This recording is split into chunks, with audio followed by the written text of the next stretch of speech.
initial topic before we get in there and actually totally thrash chest, which I'm really excited for. And okay, so a little bit of a precedent too. Pre-workout meal was,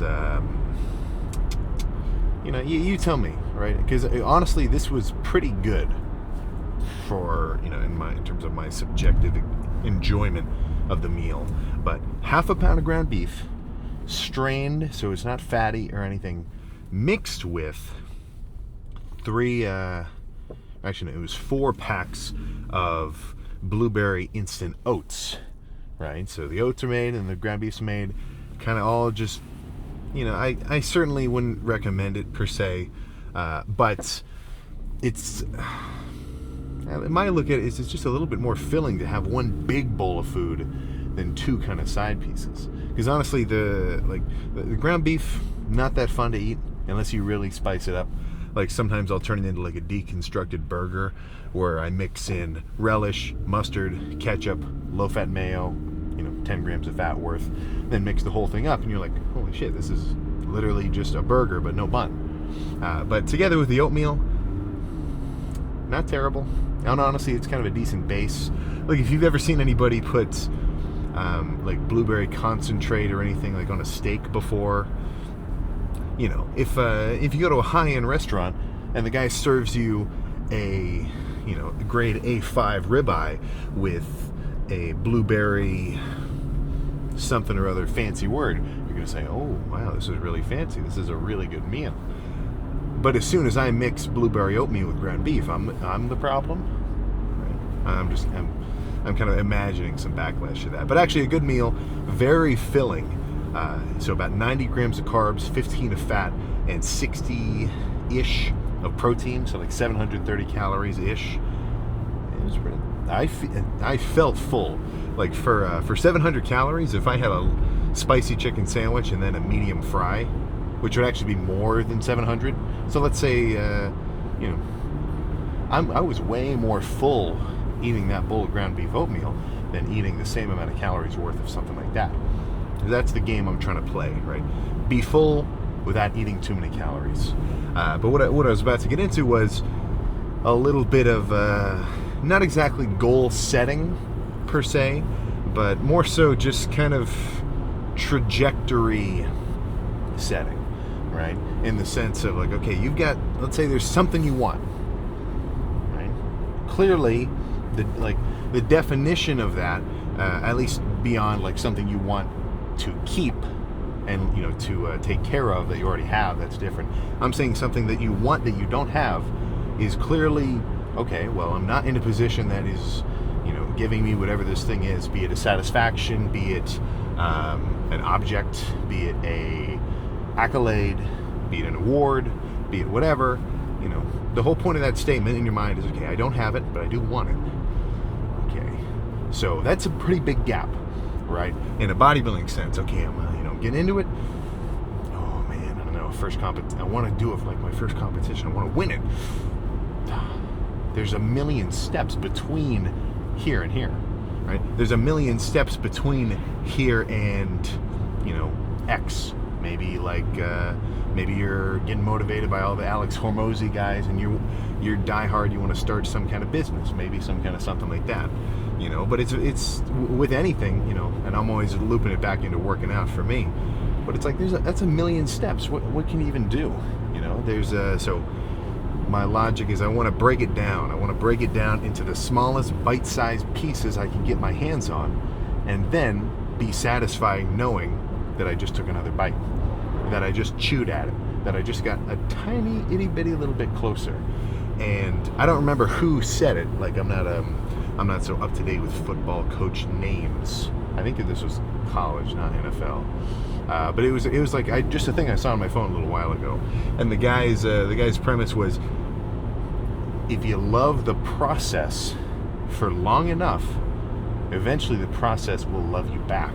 And that's almost a direct quote to whoever that guy was, if you know. But the gist is, well, let's say somebody is a little uncomfortable with training. Right? You got a lot of off days. You're not exactly amped. I'm definitely in the higher percentile of more often than not, I really want to train every day. so I don't have that challenge as much. But I have it. You know, I have days where I'm kind of like, you know, maybe I'm dog daying it, you know, just whatever. But I still know, okay, I want what I get after this. I want what comes after this. You know, I want the benefit of what I know will come after this discomfort. And as long as I just do this over these next 2 hours, or next hour, as long as I don't go in my pantry and eat a bunch of, you know, Mike and Ike's, because I know I shouldn't do it, and it's not on track with my dieting goals, I know I want it in the future. And the more you can do that, the easier it gets. You know, I've certainly had some cheat days in my time of going up and down dieting. Really, the cheat days only count when you're dieting down. It's kind of hard to have a cheat day in a bulk. That's like the whole point. But no, I had some nasty ones. But the more often that I've dieted, like I don't know how many months I've dieted down for, like cumulatively, because it's always like back and forth, like bulk cut. But it gets easier every time, because every time it's essentially challenging myself a little more than last time, and then it becomes easier. You know, you don't have to get your older brother to come help you beat level 1 of you know, Super Mario or whatever. That's an easy one. You can do that, right? And then after you've done it a couple times, well, now you got it. Your bar is now here. Now you can go to level 3, level X, level whatever. You know, but in the process of doing so, you got to kind of deal with those first steps, which are certainly challenging at the time. You know, it's I've definitely had, you know, you go, especially dieting wise, walk in the kitchen,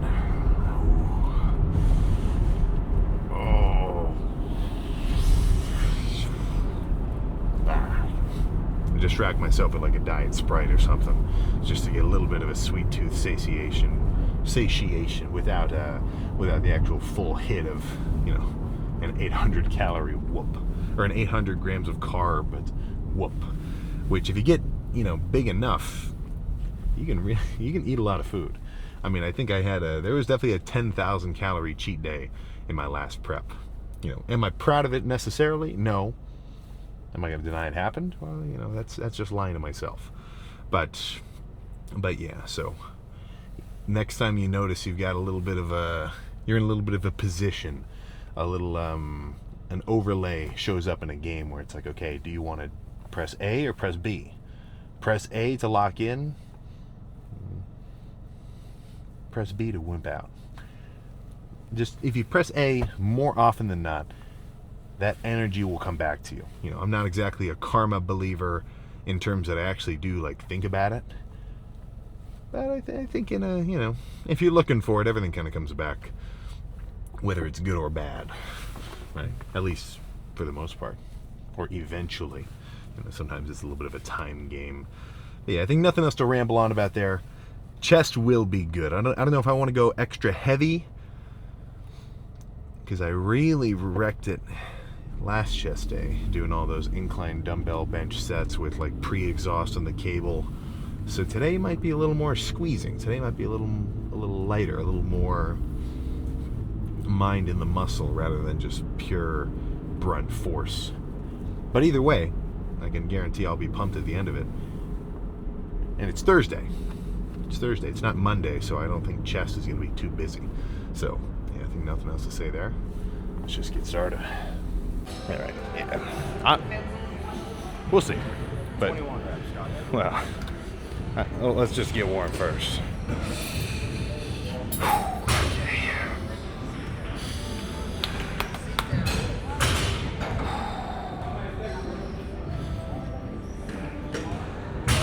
I'm trying to find a specific edit. So I'm trying to find a very specific edit.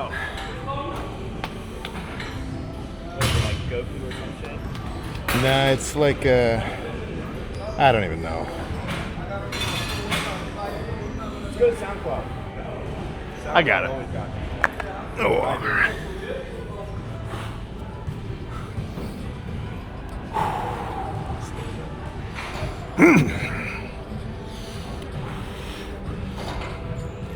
Come on. Easy, come on. Rep that shit out, let's go. Come on. Attaboy. Come on. Keep going, keep going, keep going. Still got like 10. Come on. Still got like 5. Let's go. Let's go. Let's go. Let's go. Let's go. Still got 2. Still got 2. Still got 2. Let's go. Come on. Yeah, pull it. Yeah. Okay. All right. How many was that? I don't know. That wasn't 20 though. That was good. I think I'll just do the 1. Yeah, let's move on to some squeezing. Bent over cable press.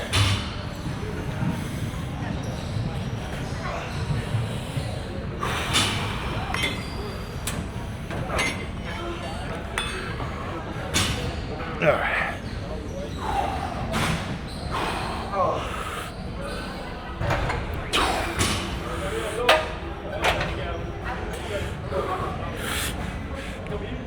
Yeah.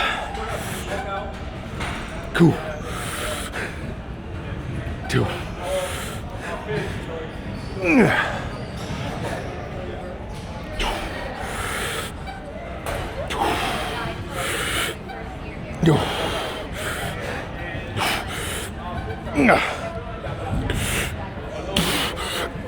Okay.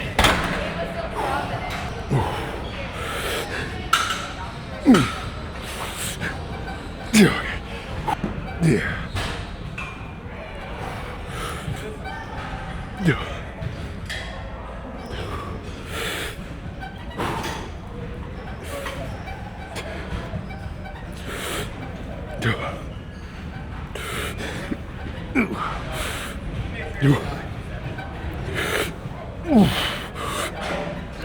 Okay. Oh my gosh. I might just do 1 more.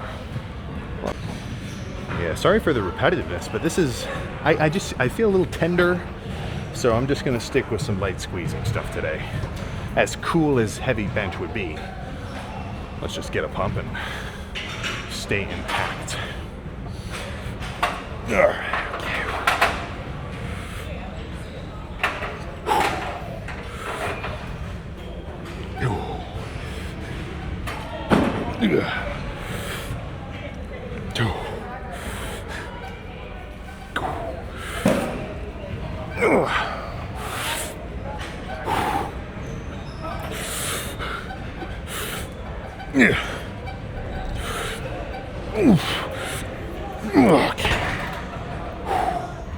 Okay, yeah, 1 more of those and then that's gonna be it.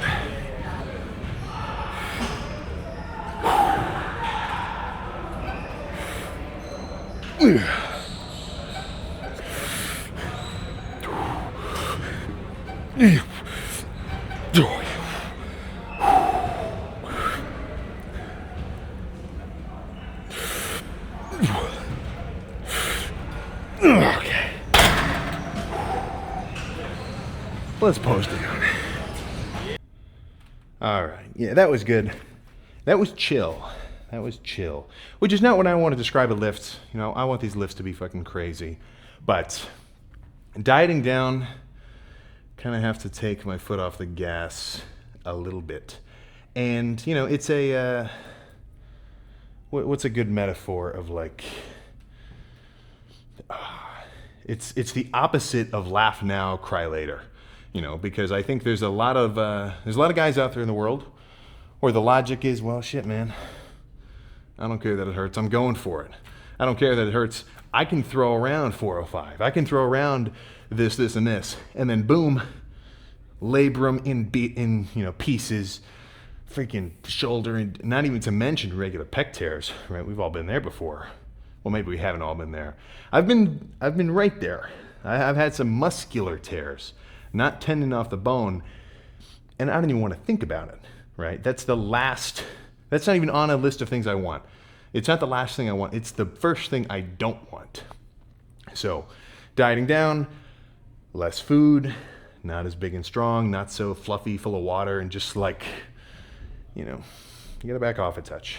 And that's cool. I lift heavy enough in the off season, and I have enough cool clips of me like throwing around 4 plates or squatting heavy. I can live vicariously through them. I don't have to always be doing that much weight, just for my own sake to make me feel good in my mind. I can have a day where it's a little more chill or a little lower, just lower weight in general. I guess that's all I'm really trying to say. But yeah, for just a little bit over 2 months into this dieting phase, yeah, I am feeling rather lean. But let's actually run through some.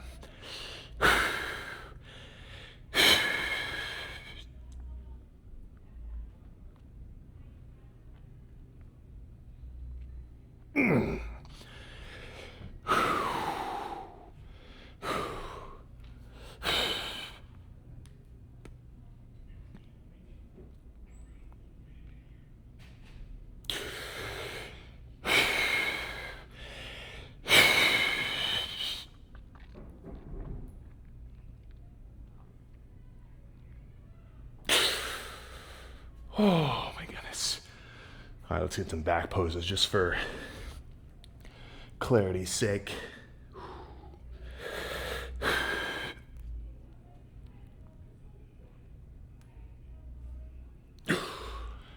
Oh my gosh. Yeah, so what was that, 6 or...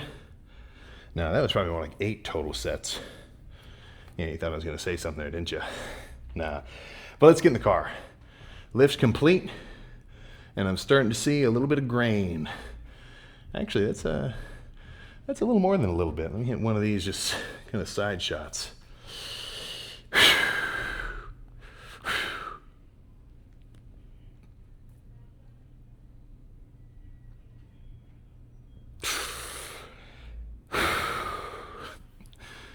That's nasty. Let's roll. Yeah, that was solid.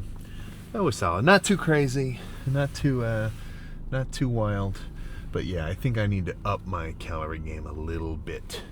So far, the path for me to go from 265 peak bulk a little more than 2 months ago, now down to like this morning I was 248. So that was actually a little bit lighter than, or that was like a 2-pound drop. So I think I was a little dehydrated or something.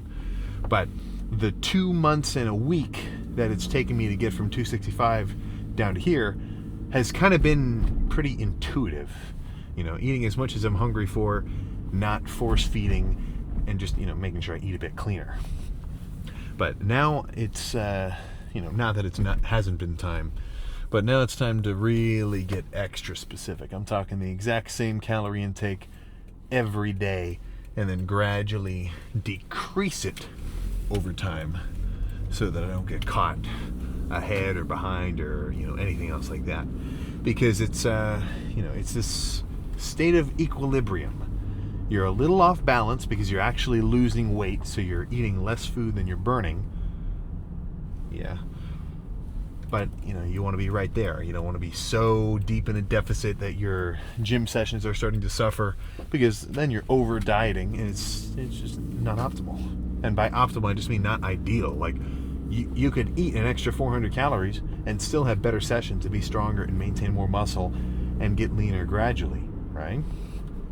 So I need to be in that sweet spot. Probably, I couldn't say exactly what the calorie deficit is, because it's kind of, I mean, there's just so much going on, you know. You could explain away so many different things about dieting and calories, where it's like, oh, well, you know, actually there's a calorie, oh my God, what's the word? It's like calorie restoration effect, where you eat a gram of protein with 4 calories, but really it takes 2 calories to burn the, like, guys get caught up trying to explain it away so much, and it's just too much. You're overcomplicating the situation, right?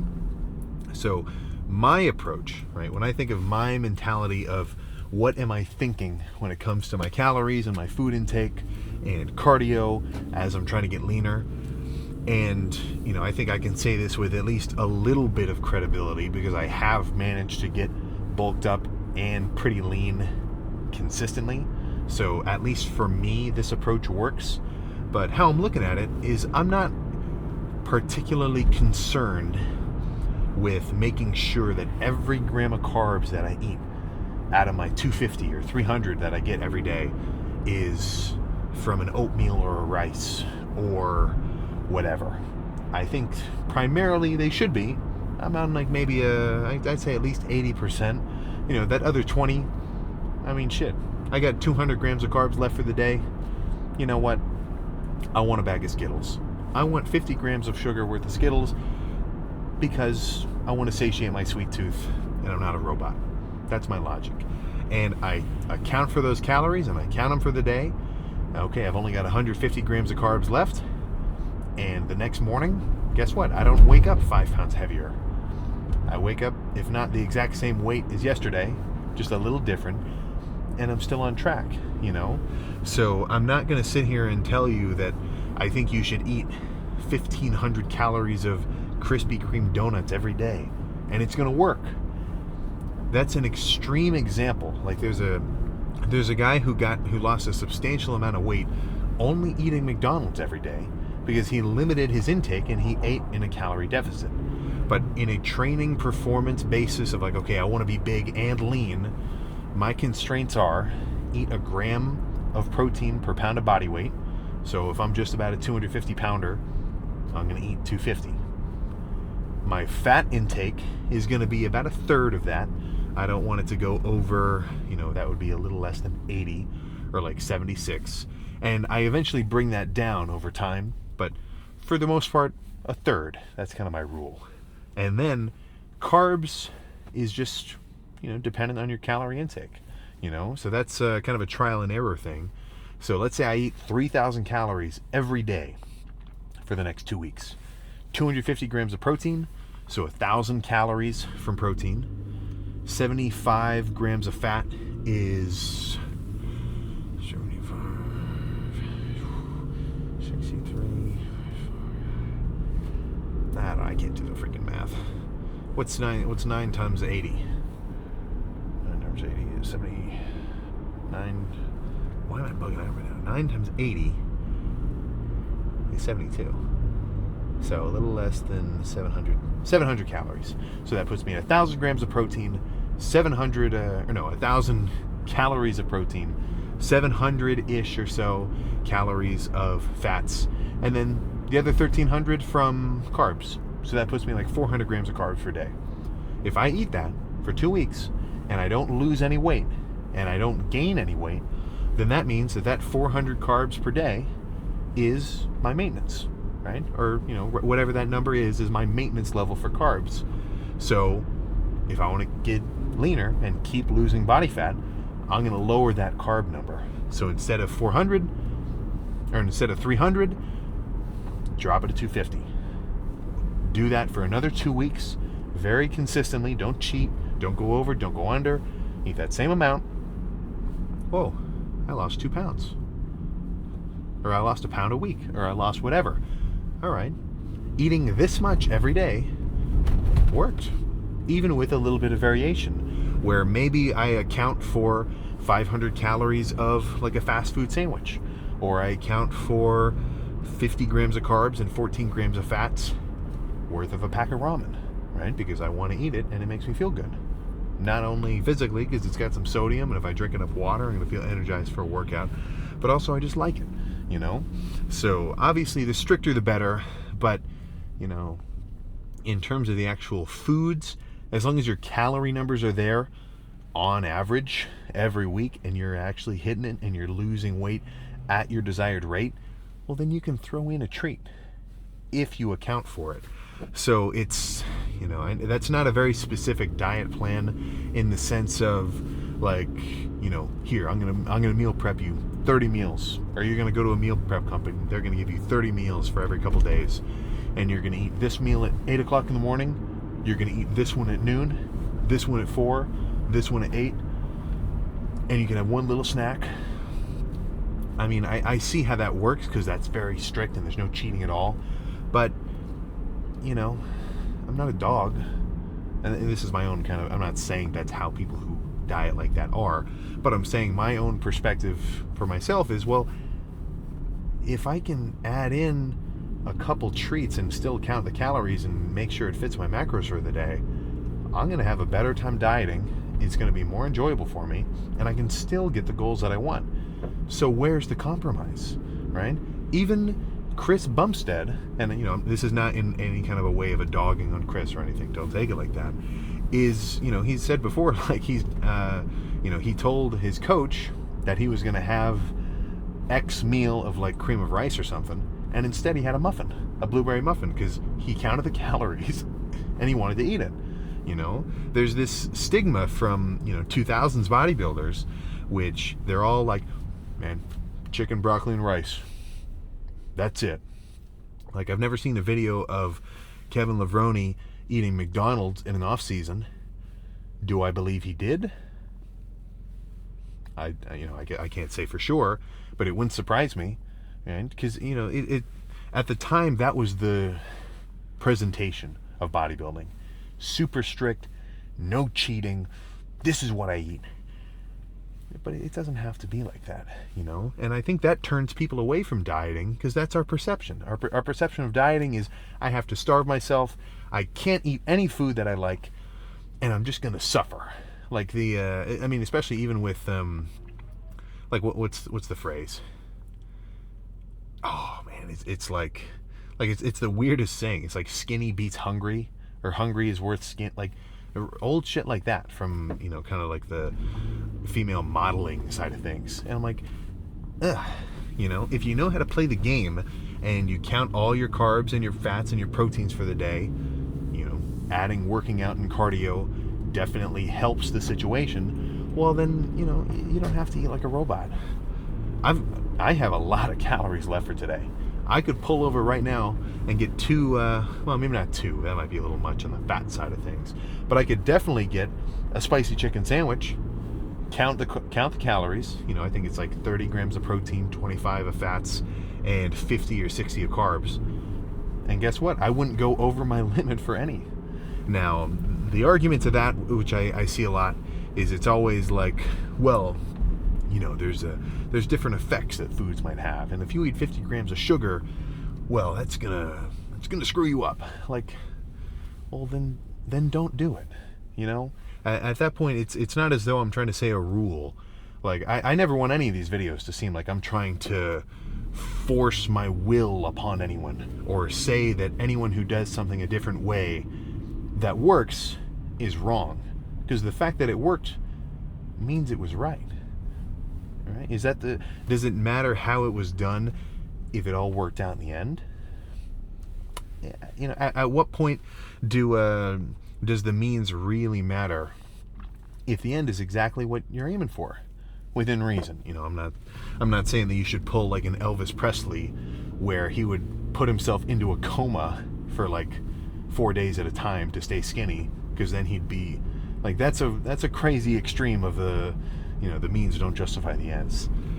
But I just, you know, I don't like to see it said that you can't work around your macros and have some foods that you like to eat every now and again. And then there's a separate gamifying approach where you get low-calorie options of things. All the barbecue sauces and the you know, different kinds of mayonnaise or whatever that I've got in my fridge when I'm dieting, it's all the lowest carb or the lowest sugar version. Zero sugar barbecue sauce, low fat mayo, you know, low fat buffalo, like, and then even on the carb side of things, you can't eat a ton of them because the amount of fiber that's in them will kind of mess your gut up and like make you feel really bloated. But you can get low carb, like it's advertised as keto bread. You can get it in like a hot dog bun or a hamburger bun or just regular like slices. I think they're cheating the system. So if it says only 3 grams of carbs per, I think you should probably double it just to be safe. You know, if they're selling a bread that's like meant as low calorie, they're going to cheat it and make it say as low calorie as, you know, as it has to be. And that's just the situation. But you can have an insanely filling plate of food for the cost of like 500 calories total, you know. Or, you know, you get powdered peanut butter, mix that in with some zero sugar maple syrup, and then spread that over low carb bread and add zero sugar jelly. Yes, please. I'm going to be slamming those in the next months once this diet gets a little trickier, because I'm going to want those options, you know. So I'm definitely going to make sure I do a bit of an in-depth sort of recipe video about some of those, because I've got a list of go-to steep into dieting meals that I really like. So I'm going to make sure I write those down each very specifically.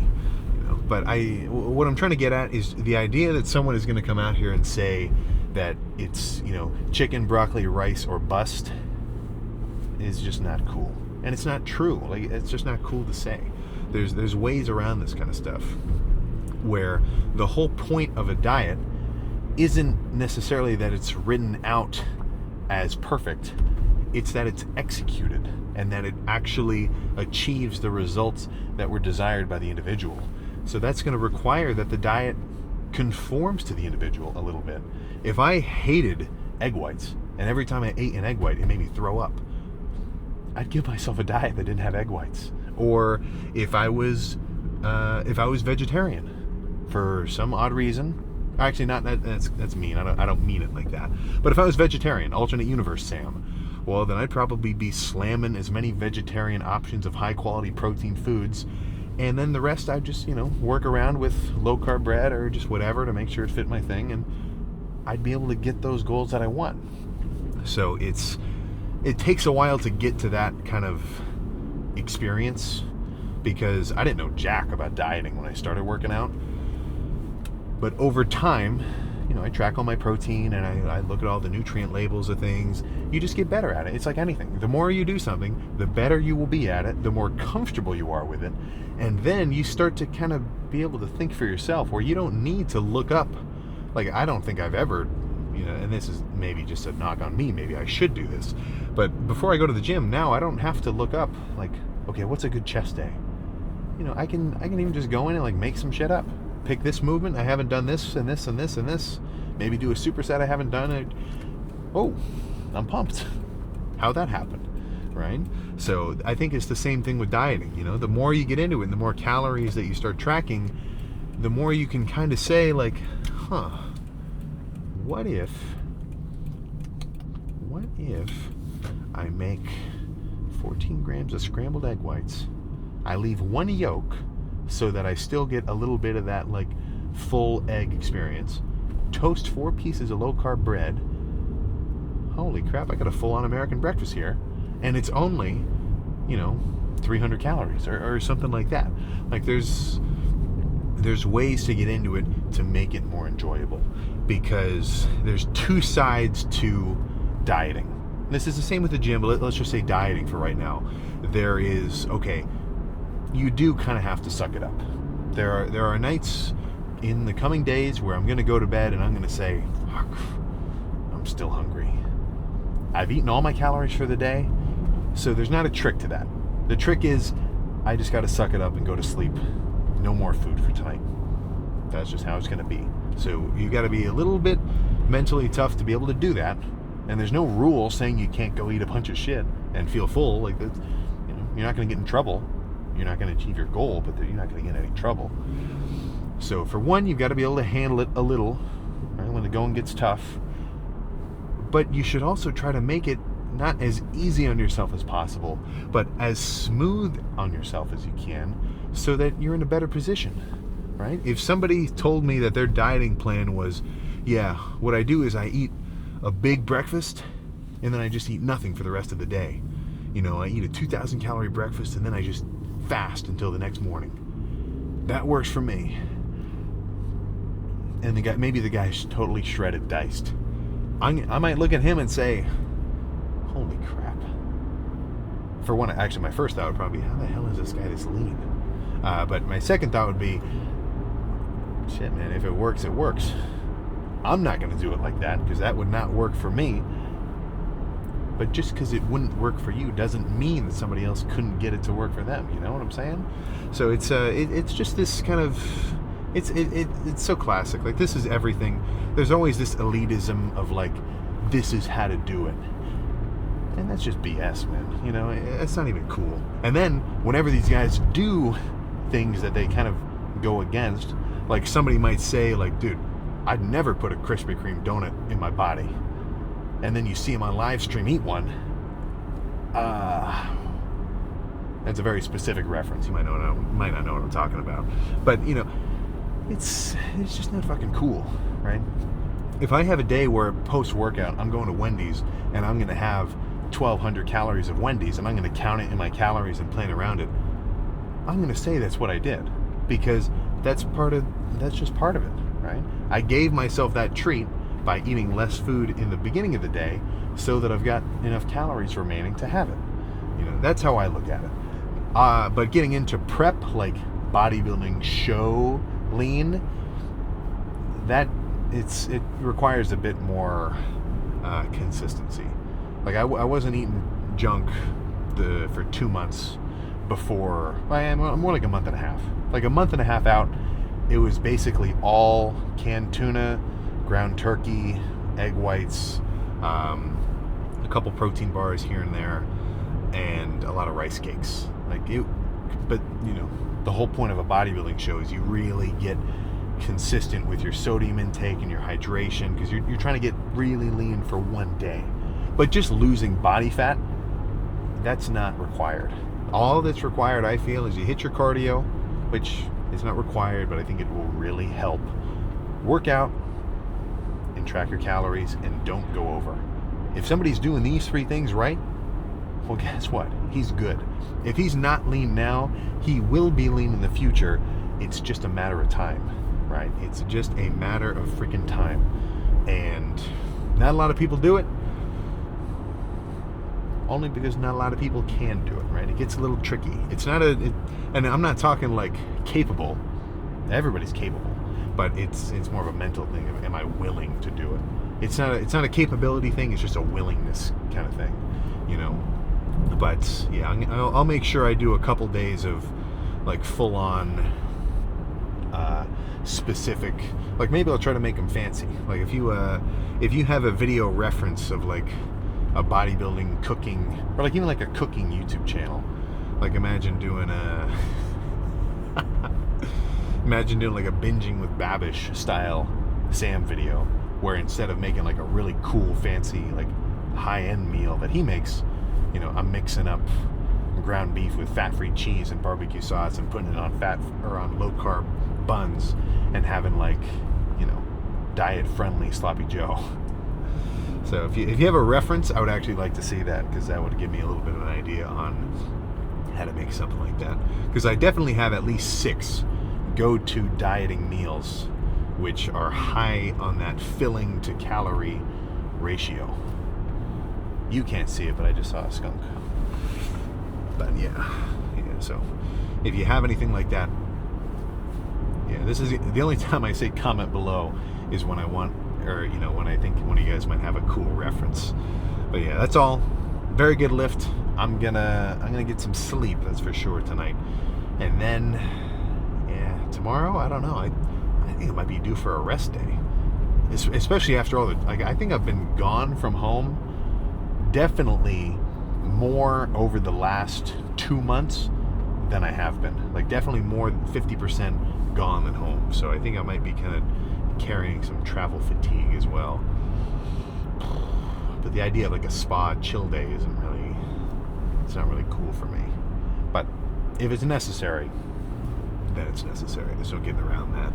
So yeah, tomorrow will either be back or maybe a chill lift. Maybe I'll do forearms and some shoulders, just to, you know, kind of ease off the gas a touch.